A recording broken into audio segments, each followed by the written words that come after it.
یہ بتائیے گا کہ چونکہ ٹرمپ کے حوالے سے اس وقت پوری دنیا پر گفتگو ہو رہی ہے،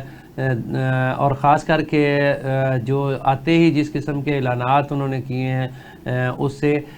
ہمیں تو اپنے خطے سے زیادہ ہے، تو یہ بتائیے گا کہ افغانستان، پاکستان، ایران، انڈیا اور چائنا کے حوالے سے کس ملک پر کیا اثرات مرتب ہوں گے، مڈل ایسٹ پر کیا اثرات مرتب ہوں گے؟ دیکھیے جی، ٹرمپ نے ایک تو اس کو اپنے یوم آزادی قرار دیا ہے، اچھا جی، اور سب سے پہلے امریکہ، جیسے ہمارے یہاں پہ سب سے پہلے پاکستان کا بھی بتایا گیا تھا، پرویز مشرف نے نعرہ لگایا تھا، پھر امریکہ کے لیے سنہرا دور، یہ پہلے بھی سوچا جا رہا تھا کہ وہ ری شپنگ آف پالیسی کرے گا، لیکن دنیا کی نگاہیں اس وقت جو ہے وہ ٹرمپ کے ٹریڈ پالیسیز یا ڈپلومیٹک پالیسیز پہ لگی ہوئی ہیں، اور اس میں سر فہرست جو ہے کہ چائنا کے بارے میں اس کا کیا ہے، اور یوکرین رشین وار کے بارے میں اس کی کیا پالیسی ہو سکتی ہے، افغانستان کے بارے میں کیا پالیسی ہو سکتی ہے، میکسیکو کے بارے میں، کینیڈا کے بارے میں،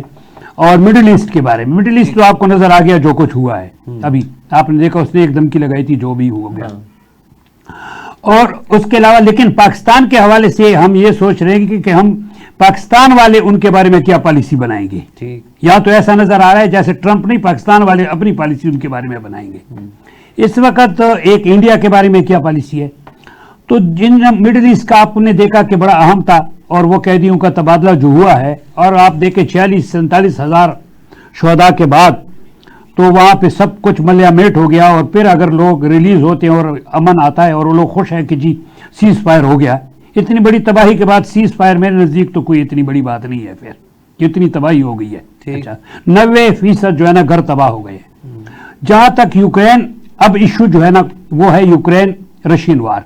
یوکرین جو ہے اس وقت تیار ہے سیز فائر کرنے کے لیے، نیگوشیٹ کرنے کے لیے، لیکن رشیا نہیں ہے، تو اگر وہ ان کے درمیان کوئی ڈیل کرتا ہے تو ان کو ماہرین یہ سوچتے ہیں کہ وہ پھر رشین ٹرمز پہ سیٹلمنٹ کرے گا، جو ٹرمز ہے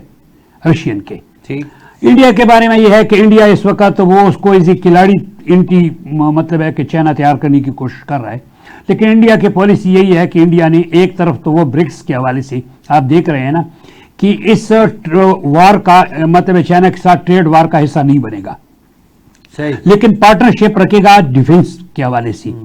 یو ایس اے کے ساتھ، اور وہ چائنا کے ساتھ بھی اپنے معاملات کو جو ہے نا ایشوز کو ریزالو کرنے کی کوشش کر رہا ہے۔ جہاں تک معاملہ ہے وہ میکسیکو، وہاں تو جو ہے نا وہ ٹیرف کا معاملہ ہے، لیکن جو چائنا کا ہے، چائنا کے ساتھ تو ٹریڈ وار ہے۔ افغانستان کے حوالے سے جو ہے نا جو ہم دیکھتے ہیں، تو افغانستان کے حوالے سے آپ کو پتہ ہے کہ وہ ٹرمپ نے کہا ہے کہ جی ساز و سامان رہ گیا، ہمیں ڈالرز دیتے ہیں، اس کے باوجود بھی وہ صرف دشمن کو جو بائیڈن نے چھوڑا تھا، اگرچہ طالبان نے اس کی مطلب تردید کی ہے کہ ہمیں کوئی امداد نہیں مل رہی ہے وہاں سے،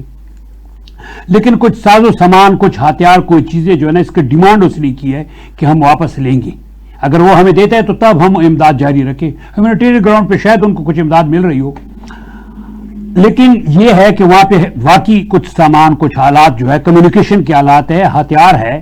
اور اس کے علاوہ کچھ مطلب ہے کہ ملٹری عسکری گاڑیاں ہیں، اور بھی کئی چیزیں قیمتی، جن کا 2022 میں جو ڈیفنس ڈپارٹمنٹ ہے اس کا امریکن، اس نے کہا تھا کہ 7 ارب ڈالر کا جو ہے نا 7 ارب ڈالر مالیت کا سامان وہاں رہا ہے۔ وہ ڈیمانڈ بڑا ایک اہم ڈیمانڈ ہے، اگر آپ دیکھ لیں افغانستان سے جو اس نے کیا ہے۔ تو اگر وہ اس پوزیشن میں ہیں افغانی کہ وہ سامان ان کو واپس کر دیں، اگر نہیں کرتے تو کیا ہوگا؟ یہ تو وقت بتائے گا، لیکن وہ ہے تو صحیح وہاں پہ نا۔ ٹھیک جی، امجد اقبال صاحب بتائیے گا کہ کیا ٹرمپ کے آنے سے دنیا پر کیا اثرات مرتب ہوں گے، کس قسم کی تبدیلیاں رونما ہو سکتی ہیں یا ہونے جا رہی ہیں؟ یہ بنگے صاحب نے بڑی ڈیٹیل سے جو ٹرمپ کی جو پالیسیز ہے ان کا آپریشن کہنا چاہیے کیا ہے۔ اس میں اس بات کو آگے بڑھاتے ہوئے صرف یہ افغانستان سے ہی شروع ہوتا ہوں کہ دیکھیے افغانستان کو یہ کہنے کا مطلب کہ جی آپ ہمارا اسلحہ واپس کریں ورنہ ہم آپ کی امداد بند کر دیں گے، جو بھی ہم دے رہے ہیں یا نہیں دے رہے، ٹھیک ہے، یہ ایک طرح سے اس کو ایک دھمکی دی گئی ہے جو اس وقت وہاں پہ طالبان یہ جو اس وقت ہم اپنے جغرافیائی حالات کو دیکھتے ہوئے کہتے ہیں کہ پاکستان کے حوالے سے خبریں تو یہ ہیں، پاکستان کے شمالی تہار کے ساتھ رابطے ہیں، پاکستان کے ترکمانستان کے ساتھ رابطے ہیں، پاکستان کے اوپر واخان کے حوالے سے باتیں ہو رہی ہیں، تو یہ تو ایک اور طرح کا ان کو تو چاہیے تھا کہ ہم آپ کی امداد بڑھا رہے ہیں، اگر پاکستان کے ساتھ ان کا چائنا کے ساتھ کو